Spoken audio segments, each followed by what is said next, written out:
Assalamualaikum warahmatullahi wabarakatuh. Bismillahirrahmanirrahim. Eh, Kali ini kita lanjutkan lagi, yaitu eh, bahasan psikologi industri terkait saat ini kita ngomong rekrutmen, seleksi, dan penempatan. Jadi kalau dari pandangan sisi organisasi, begitu kita sudah melakukan analisis jabatan, sudah jelas deskripsi sama spesifikasi jabatan, apa yang akan dikerjakan itu, maka kemudian saatnya kita mencari orang yang akan mengisi jabatan tersebut. Untuk itu kita perlu melakukan rekrutmen, seleksi, dan kemudian penempatan. Nah, kita bahas satu persatu dari itu. Nah, pertama dari rekrutmen. Jadi rekrutmen itu adalah proses menemukan dan menarik para pelamar yang memenuhi syarat untuk dipekerjakan.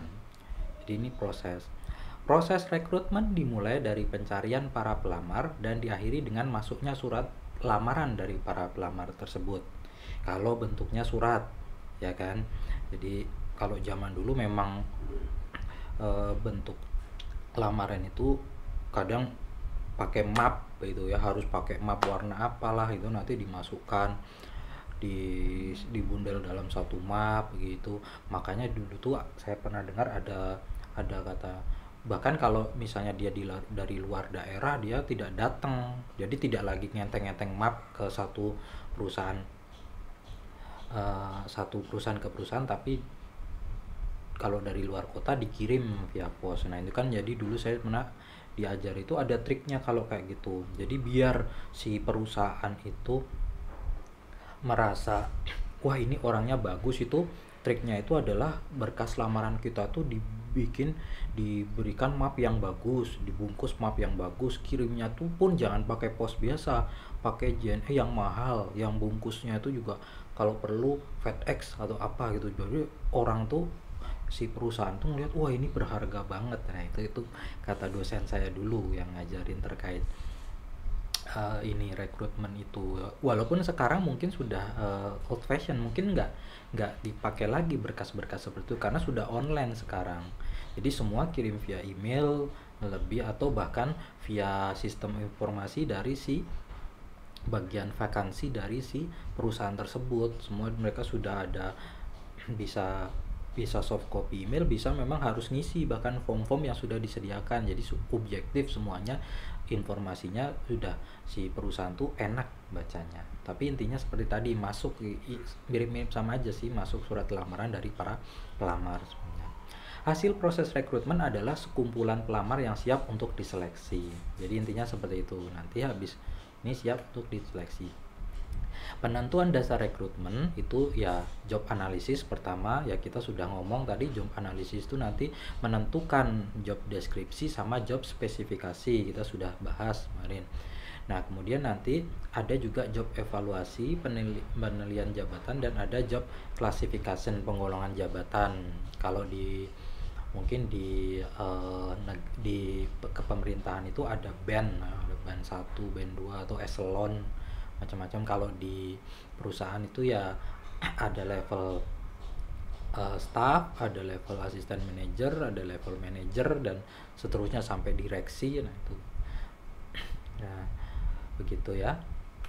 Kemudian isu strategik dalam rekrutmen, yaitu sebaiknya, ini yang penting nih, kita tuh kan sebetulnya rekrut orang itu nanti akan bekerja, dan harapan kita lama ya. Kenapa? Karena proses rekrutmen, terus proses seleksi, bahkan nanti kalau sudah diterima itu ada training yang dibutuhkan, itu kan sebetulnya ada cost-nya, ada biayanya. Jadi alangkah ruginya kalau itu dilakukan secara asal-asalan, karena biaya yang dikeluarkan. Jadi bagaimana terus harus sesuai dengan kita harus berharap biaya yang kita keluarkan sekarang ini akan bisa bermanfaat dalam jangka waktu yang lama. Nah ngomong jangka waktu yang lama, kita ngomong strategi long term kan, berarti makanya harus konsisten dengan strategi, visi, dan nilai-nilai dari organisasi ya. Jadi jangan sampai kita asal ngambil orang misalnya, tapi dia nggak bisa berbaur, visi misinya tidak bisa mengikuti visi misi organisasi. seperti itu. Nah itu juga ini walaupun pinter, walaupun kompeten bagus, tapi ternyata nggak bisa membaur gitu. Atau kayaknya enak diajak ngomong, tapi dikasih pekerjaan juga nggak bisa-bisa, itu juga nggak bagus kan. Nah sebenarnya yang paling bagus yang mana pekerjaan itu, apakah yang IQ-nya tinggi atau yang IPK-nya tinggi? Belum tentu. Yang itu juga nggak jaminan gitu. Yang lebih penting memang makanya tadi harus sesuai strategi, visi misi dan nilai-nilai organisasi, karena dia diharapkan nantinya bisa stay di situ as long as possible, selama mungkin, seperti itu ya. Kemudian itu kemudian juga, tapi juga perlu diperhatikan berarti efisien dan efektif, jangan berlarut-larut tuh, karena semakin lama ya cost-nya semakin besar. Dibarengi dengan kemampuan organisasi dalam mempertahankan para karyawan terbaik. Nah ini penting juga. Jadi jangan sampai kita sudah rekrut orang yang bagus, sesuai, kita jalan, dia didik, ternyata dia pergi gitu ke perusahaan yang bayar gaji lebih mahal lagi.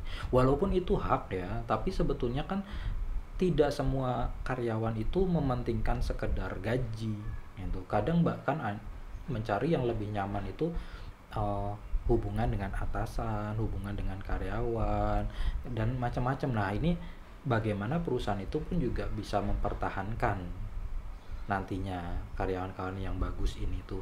Apalagi sebenarnya kita sayang kalau dia bagus, kalau nggak bagus ya kita pecat, tapi kalau dia bagus kan sayang kalau dia pergi ke tempat yang lain. Jadi yang perusahaan kemudian itu sudah, makanya dia mau bayar gaji lebih tinggi ya. Jelas yang didik itu perusahaan sebelumnya sudah ngasih pelatihan, sudah ngasih pengalaman, experience itu jangan salah loh, itu berharga kan. Apalagi di bidang yang sama, dia sudah melakukan investasi untuk orang itu. Perusahaan itu tinggal ngambil yang ibaratnya tuh sudah jadi ya, wajar dia mau ngasih gaji lebih tinggi kan, dia nggak usah invest untuk yang gitu. Nah perusahaan yang sebelumnya dia mungkin nggak segitu tapi dia invest. Nah jadi kembali ke kita, ke karyawan juga, tapi dalam bentuk apa, pelatihan dan macam-macam. Nah ini juga ini perlu diperhatikan. Nah tadi kan rekrutmen itu sebenarnya ngambil dari luar, tapi sebetulnya kalau untuk mengisi posisi itu ada alternatif lain juga sebenarnya. Tidak harus selalu kita ada posisi kosong rekrutmen. Ada beberapa cara karena tadi rekrutmen itu ada cost-nya juga. Nah ada beberapa cara lain. Yang satu adalah outsourcing atau alih daya. Ya ini sebenarnya bukan jadi karyawan kita, jadi dia mungkin karyawan dari perusahaan lain atau mungkin dia freelance gitu, tapi kita hire dia untuk melakukan pekerjaan itu dengan kontrak tertentu, berapa lama, sesuai sampai pekerjaannya selesai. Udah kita bayar di situ, habis itu udah putus. Nah itu juga bisa. Jadi kalau outsourcing itu adalah biasanya karyawan perusahaan lain yang kita hire dari perusahaan itu, terus nanti perusahaan itu yang memberikan ke kita. Nah kalau karyawan tidak tetap ya tadi yang freelancer ya biasanya kita, atau gimana, mungkin orang memang kita hire saja dalam waktu tertentu, kontrak tertentu, kontrak dengan orang itu tidak untuk berapa lama, nanti setelah itu ya sudah putus. Kemudian ada organisasi pemberi kerja profesional, ini yang khusus memang dia ya biasanya satpam, membantu rumah tangga dan seperti itu juga bisa untuk pekerjaan-pekerjaan yang butuh, yang memang diharapkan tidak harus jadi karyawan. Karena memang ini juga ya, karena sebetulnya kan tren kesini perusahaan itu pengen fokus pada core kompetitifnya, jadi dia karyawannya tuh juga yang core, yang memang untuk core-nya saja. Yang tidak core kompetitifnya itu ya mendingan ngambil dari pihak lain yang core-nya itu. Jadi kalau ada perusahaan yang core-nya itu memang menyediakan layanan security yang bagus, yang berkualitas tinggi, daripada kita sudah core-nya beda, kita misalnya core-nya penyedia aplikasi, terus kita harus mendidik juga untuk satpam security gitu, ngapain? Mendingan dia, karena udah pasti yang kalau core-nya dia adalah security yang bagus, pasti hasilnya pun akan lebih bagus dari punya dia gitu. Tinggal cocok nggak dia nanti kerja di tempat kita. Nah itu ya. atau bisa jadi kerja lembur atau overtime. Jadi tetap aja, jadi tinggal ditambahin aja waktunya dengan bayaran lebih, mau nggak seperti itu, untuk memenuhi pekerjaan yang memang sedang berjalan.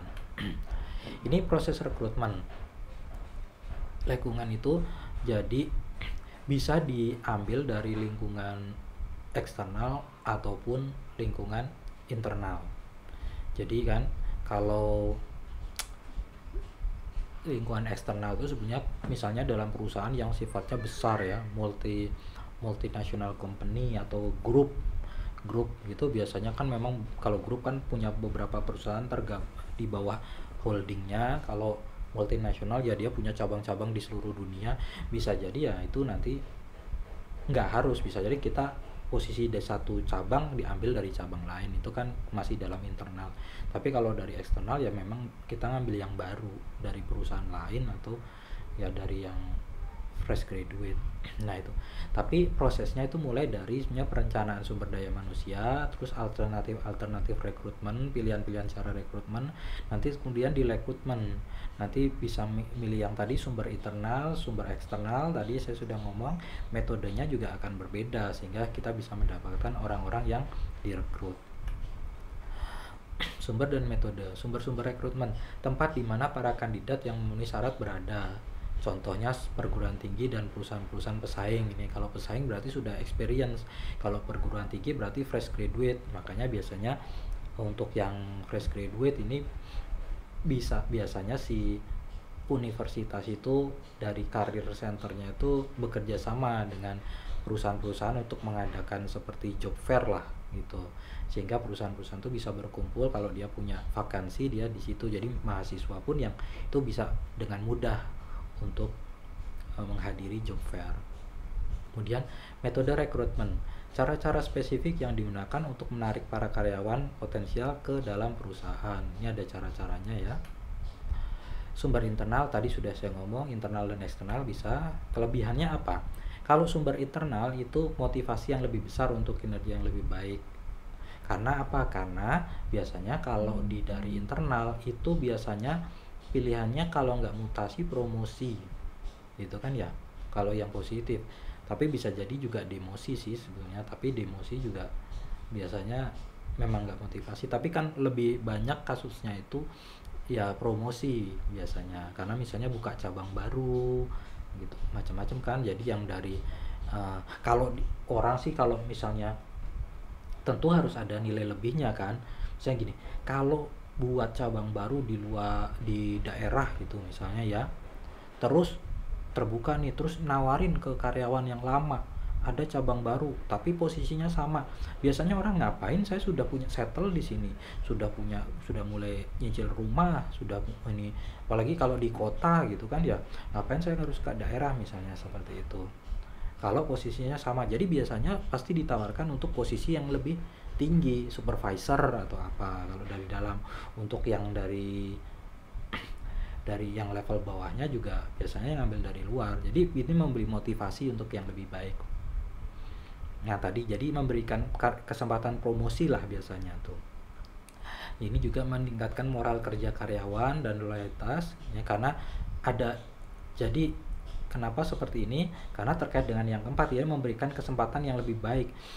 Karena kalau misalnya tidak ada, misalnya perusahaannya tuh ukurannya, size-nya sama saja, yang artinya adalah kalau sama aja ukurannya, nggak ekspansi kan, berarti ya kebutuhan orangnya segitu-segitu aja, nggak ada pergerakan gitu, pergerakan orang kan, karyawan itu dia nggak bisa naik ini, karena atasannya juga segitu-gitu aja, sudah mentok nggak naik ya, bawahnya juga nggak naik.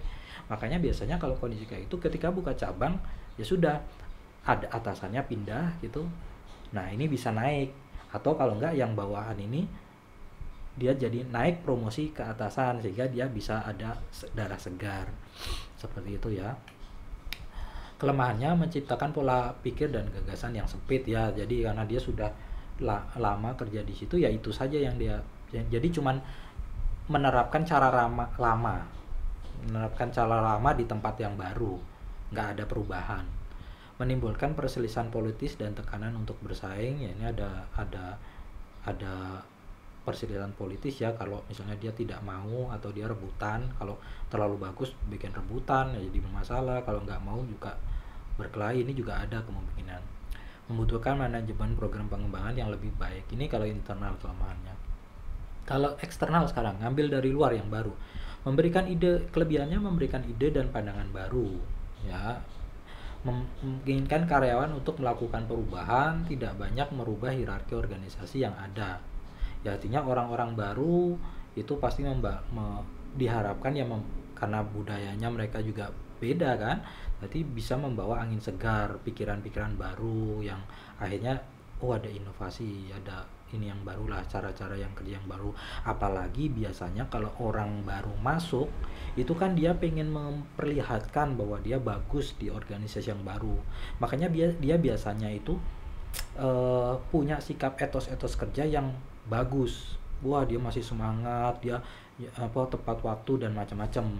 Justru kalau orang-orang lama dia sudah kenal, sudah tahu pola kerja, sudah ini, dia juga mungkin etos kerjanya juga nggak segesit atau nggak semangat yang baru. Kalau yang lama itu kan jadinya kurang bagus kayak gitu, dia sudah nggak masalah, dan bahkan dia sudah office politik ya, sudah main office politik, ini juga malah kurang bagus juga.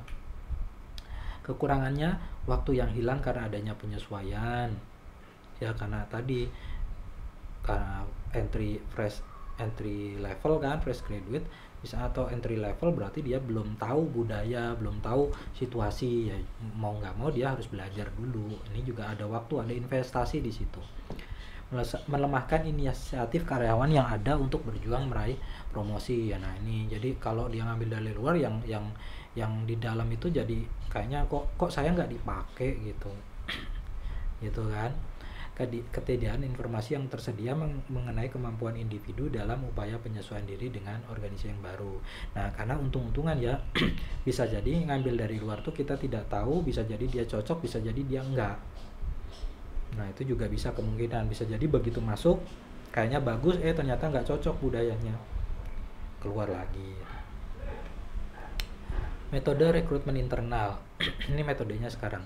Kalau dari internal itu pengumuman lowongan jabatan, job posting, biasanya nanti di email itu disebar, di email kantor itu disebar informasinya, ada lowongan baru, nah seperti itu. Atau pengajuan lamaran jabatan atau job bidding.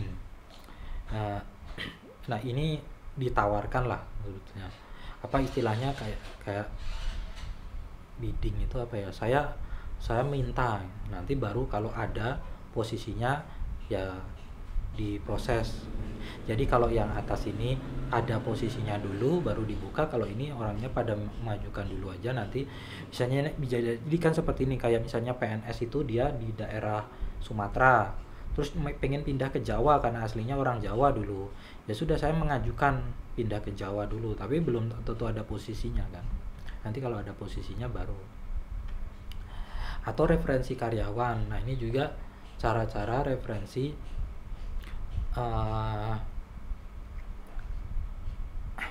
Saya juga dulu pernah diceritakan gitu ya, teman saya yang ketika di Belanda, jadi dia juga perusahaan itu kadang ada yang memang lebih milih menggunakan referensi karyawan. Di perusahaan-perusahaan Cina yang ada di Indonesia juga Huawei, dan teman saya juga pernah dengar cerita gitu. Jadi mendingan gini, daripada rekrutmen kan harus mengumumkan ke media ya kan, terus itu kan bayar iklannya, terus nanti nerima apa, atau kalau mau enaknya aja nggak mau repot, si HRD-nya kerjasama dengan perusahaan yang khusus rekrutmen, tapi itu biayanya juga mahal karena harus ngasih profit ke mereka. Nah akhirnya gini, referensi karyawan aja, karena dia minimal karyawan itu, orang itu kan dia biasanya berkumpul dalam komunitasnya kan ya, sesama, jadi biasanya ya kalau dia temennya gitu juga dia akan bisa rekomendasi, dan bisa jadi ditambahkan gini, rekomendasinya itu kalau bagus dia dikasih insentif gitu. Makanya biasanya orang itu kalau insentif itu dari mana, kan biaya ya, ini biasanya biaya dari yang kemungkinan ketika perusahaan daripada mengeluarkan untuk iklan dan macam-macam, ini di convert jadi insentif untuk si karyawan yang sudah kerja ketika dia mereferensi orang yang bagus gitu, ya terbukti bagus. Nah itu jadi biasanya termotivasi untuk memberikan referensi yang bagus. Nah ini juga lebih mudah dari perusahaan ya. Kalau eksternal, pelamar datang walk in and surat lamaran yang masuk. Jadi ini datang ngasih walk in, ngasih surat lamaran. Rekomendasi karyawan ini sama juga bisa ya kalau tadi, tapi rekomendasi temen, kalau rekomendasi yang internal tadi biasa jadi atasan merekomendasikan bawahannya, misalnya seperti itu. Oh saya punya bawahan bagus nih, sayang dia sudah waktunya dia bisa naik pangkat, silakan, itu direkomendasi. Tapi kalau dia luar pun bisa, jadi saya punya temen nih di perusahaan lain ditawarin, nah itu juga rekomendasi. Iklan, kalau yang tadi saya bilang iklan, agen tenaga kerja, perusahaan ya tadi ya, perusahaan tenaga kerja, terus lembaga pendidikan. Metode rekrutmen eksternal itu ada asosiasi profesi, juga ada open house job fair, lebih banyak ini, internet, merger dan akuisisi, rekrutmen internasional. Ini banyak banget ya, mungkin kalian kalau yang sebagai mahasiswa belum lulus ya bisa-bisalah cek-cek, coba lihat-lihat, kadang-kadang lihat-lihat job fair, lihat-lihat internet, seperti apa sih sebetulnya proses-proses rekrutmen itu dari perusahaan itu, nanti bisa tahu kualifikasi yang mereka inginkan seperti apa ya, untuk iseng-iseng saja. Sumber-sumber rekrutmen eksternal bisa dari SMU, SMK, ini untuk pekerjaan-pekerjaan yang mungkin sifatnya low level ya, di pabrik. Akademi dan universitas ya, ini untuk yang mulai analisis, yang butuh analisis gitu. Persaing dalam pasar tenaga kerja ya, ini perusahaan lain. Mantan karyawan kan direkrut lagi karena dia sudah pernah, walaupun jarang biasanya orang kalau sudah keluar itu terus mau masuk lagi tuh kadang ada perusahaan yang nggak mau, nah dia nggak loyal misalnya seperti itu.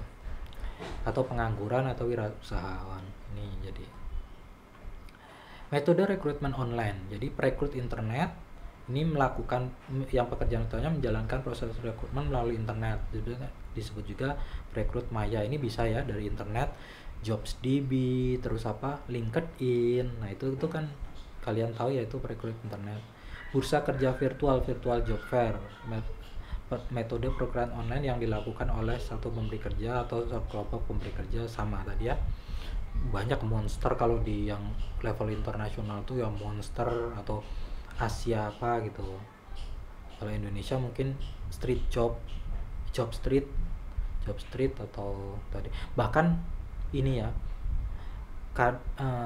dulu di ITB itu di bagian career centernya tuh pun punya ini virtual job fair. Jadi waktu saya dulu di ITB ya, waktu ini tuh begitu mau lulus kita bisa datang, terus kita daftar, punya akun. Nah, untuk masuk nanti di situ perusahaan-perusahaan yang berafiliasi dengan career center ITB itu kalau punya itu mereka akan upload di situ, dan itu lebih reliable daripada di job street biasanya seperti itu. Nah itu tuh juga tapi mirip-mirip, tapi sebenarnya pekerjaannya karena dia sudah afiliasi dengan kampus, nah, seperti itu. Situs web karir perusahaan, nah ini yang tadi saya bilang itu ini dari perusahaan itu biasanya. Misalnya kalau kalian dilihat PT Telkom itu kan ada vakansi, itu biasanya di vakansinya dia cuman silahkan masuk, login atau registrasi, terus ini biasanya dia bilang kami belum ada rekrutmen karena enggak ini, tapi kalau Anda mau silahkan buat akun. Nah, tapi sebetulnya nanti posisinya itu ada waktu kita sudah masuk di akun itu seperti itu. Atau kalau kita kan masuk, kita ngisi profil kita secara lengkap, nanti tinggal dihubungi kalau memang sesuai. Weblog atau situs web ketenagakerjaan, ini mungkin kalian nggak harus situs ya, mungkin kalau datang ke dinas tenaga kerja itu kadang-kadang banyak ngumpul orang gitu, atau kadang-kadang ada saja orang ngumpul karena bisa jadi kalau cara lama mungkin jadi ditempel lowongannya, ditempel di papan di depan dinas tenaga kerja seperti itu. Nah, itu zaman dulu, sekarang sudah pakai web mereka. Itu tadi untuk rekrutmen. Kemudian kita lanjut kepada seleksi.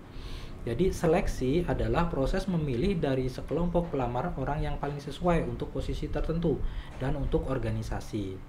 Suatu kegiatan pemilihan dan penentuan pelamar yang diterima atau ditolak untuk menjadi karyawan perusahaan. Intinya ya sekarang sudah masuk semua ini, sudah masuk lamaran-lamaran itu yang sesuai.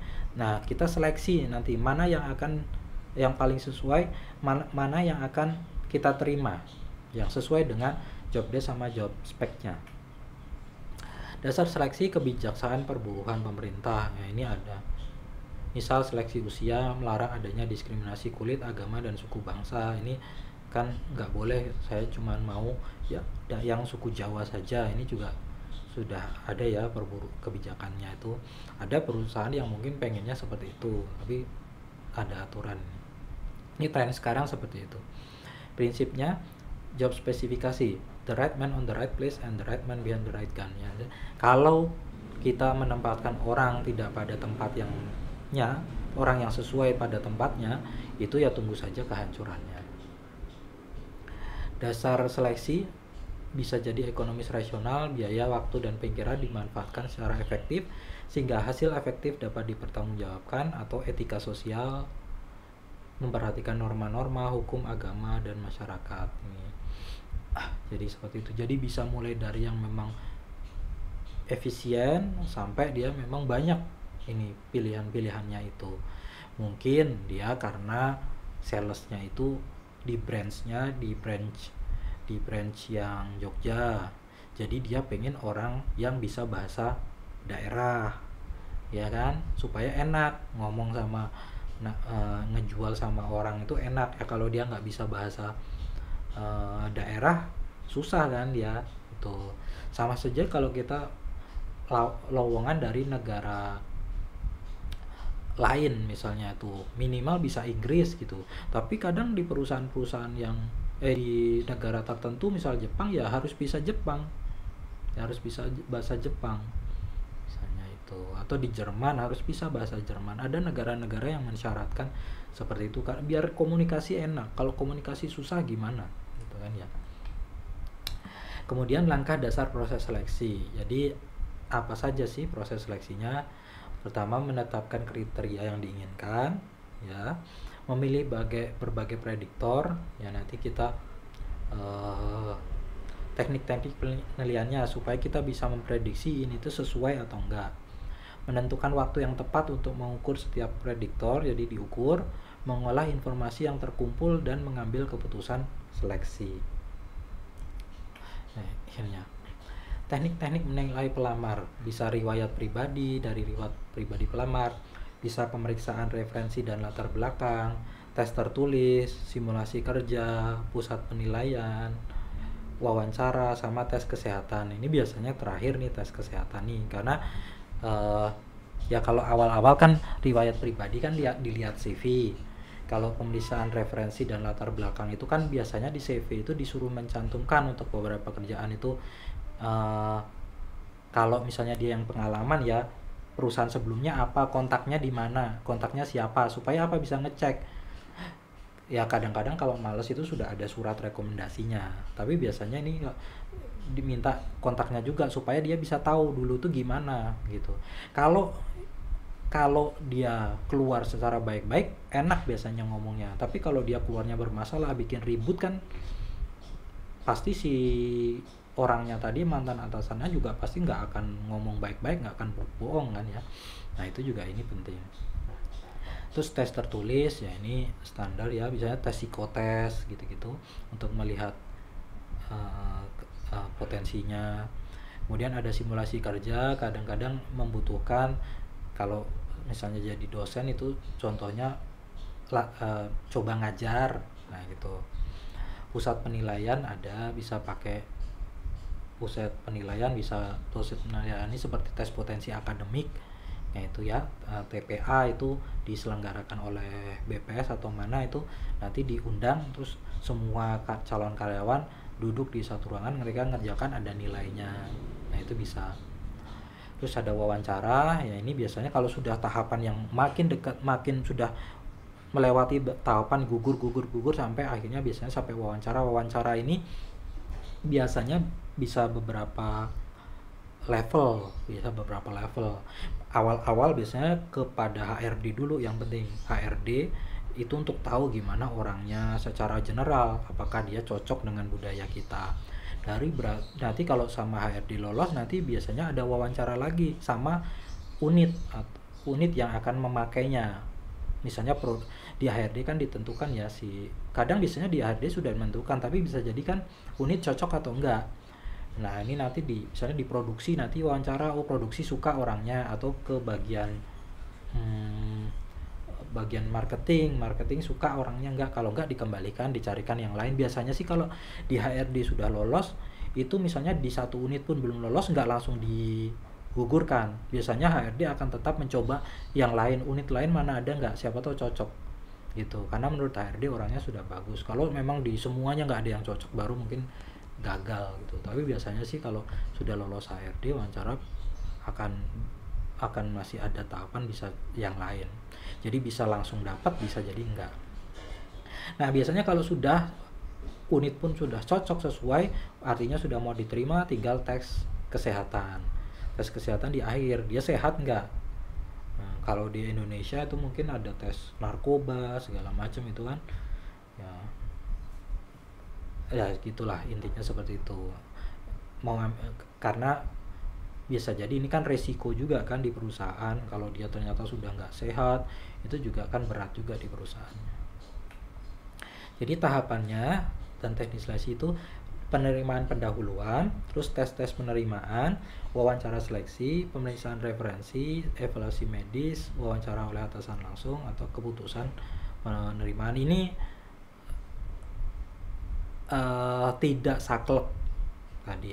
Bisa saja evaluasi medis itu di sini bisa ditukar-tukar memang. Ini tidak selalu saklek ya. Perusahaan berbeda-beda kok, tergantung gimana mereka ya yang menurut mereka baik gitu, seperti apa. Kadang juga bisa jadi di waktu yang berbeda cara urutannya berbeda. Jenis-jenis tes kerja. Tes psikologi ini mengukur kepribadian, logika, nalar, dan kreativitas. Tes pengetahuan mengukur kemampuan verbal, spasial, numerik, dan kepemimpinan. Ya ini ya. Jadi ini tesnya. Tes kinerja mengukur koordinasi fisik, visualisasi ruang. Ini ya intinya bisa bekerja atau enggak. Terus tes sikap, ini kejujuran, nilai-nilai, dan macam-macam. Tujuan seleksi yaitu mendapatkan karyawan yang qualified, potensial, yang jujur dan berdisiplin, cakap dan dengan penempatan yang tepat, kemudian semangat dalam kerja, dan memenuhi syarat undang-undang perburuhan. Ya dia misalnya punya izin kerja, dia tidak di bawah umur, macam-macam. Dia misalnya kalaupun dia dari luar negeri, misalnya dia ekspat, itu juga sesuai syaratnya, punya visa kerja dan seterusnya. Juga bisa terusnya yang bisa bekerja sama, yang dinamis dan kreatif, inovatif, bertanggung jawab, loyal, dedikasi, bekerja secara mandiri, dan ya itu semua banyak ya. Memang semakin namanya perusahaan pasti pengen orang yang top TOPB gitu ya, top banget, jadi semua itu kualifikasinya. Tapi intinya juga di akhirnya itu yang penting juga adalah mengurangi tingkat absensi dan turnover karyawan. Jangan sampai dia sudah masuk ternyata dia nggak pernah datang, atau dia baru masuk langsung keluar lagi, turnover. Nah ini kan sebenarnya rugi. Nah ini yang penting. Itu tadi untuk seleksi. Kemudian sekarang adalah penempatan. Faktor yang mempengaruhi penempatan SDM itu adalah pertumbuhan perusahaan. Itu jadi ketika perusahaan kemarin saya pernah, yang sebelumnya saya pernah cerita, misalnya ketika perusahaan expand, dia punya membuat cabang baru, ya artinya dia bertumbuh. Nah di situ pasti butuh orang-orang kan, butuh orang baru, butuh penempatan di situ. Makanya ini adalah menjadi salah satu faktor yang mempengaruhi penempatan. Kemudian latar belakang pendidikan, apakah dia ya S1 ya ditempatkan akan pekerjaan-pekerjaan yang butuh kualifikasi S1. Nah, kemudian yang cuma D3 atau SMA ya mungkin tidak akan sampai dikasih level yang S1, karena S1 tuh diharapkan bisa analisis, dia biasa analisis kan. Sedangkan kalau yang mungkin yang di pabrik itu yang ngurusin mesin ya nggak harus S1, dia biasa SMA, bisa SMK. Terus kesehatan fisik dan mental, ini kalau sehat ya bisa ditempatkan, kalau enggak ya mau gimana. Pengalaman kerja, kalau sudah berpengalaman bisa ditaruh di posisi yang decision making, biasanya seperti itu. Faktor status perkawinan, ya mungkin kalau yang belum menikah dia bisa diberikan shift-shift yang malam, shift-shift yang nggak enak, maksudnya bukan ya, shift-shift yang agak berat seperti itu. Beda kalau yang sudah menikah atau sudah punya anak kan, dikasih yang begitu juga kurang ini kan, kasihan. Sikap dan usia, yang masih muda itu biasanya lebih memungkinkan untuk misalnya dia dapat pekerjaan yang sifatnya harus kemana-mana, harus kunjungan ke satu daerah, harus sering keluar kota gitu. Mungkin awal-awal ya baru masuk itu belum menikah masih usia muda itu biasanya seneng kan kalau dikasih dikirim-kirim, tapi nanti begitu sudah berumur, sudah punya anak besar-besar, udah biasanya sudah males lagi lah, udah capek. Nah, jadinya kesimpulan untuk ini mengakhiri ada, rekrutmen adalah proses menemukan dan menarik para pelamar yang memenuhi syarat untuk dipekerjakan. Jadi intinya rekrutmen menemukan dulu yang sesuai syarat-syaratnya apa, sesuai job desk sama job spek. Kemudian seleksi adalah proses memilih dari sekelompok pelamar orang yang paling sesuai untuk posisi tertentu. Nah, ini nanti ada prosesnya tadi ya, mulai dari ada tes terus tes tulis dan macam-macam, ada wawancara yang berjenjang sampai tes medis, itu nantinya sampai dia sudah oke, kita tentukan bahwa ini kita terima atau tidak, seperti itu. Nah, kemudian ini referensi-referensi yang bisa dibaca-baca untuk menambah pengetahuan terkait proses-proses rekrutmen, seleksi, dan penempatan. Begitu dari saya untuk pertemuan kali ini, semoga bermanfaat. Terima kasih. Assalamualaikum warahmatullahi wabarakatuh.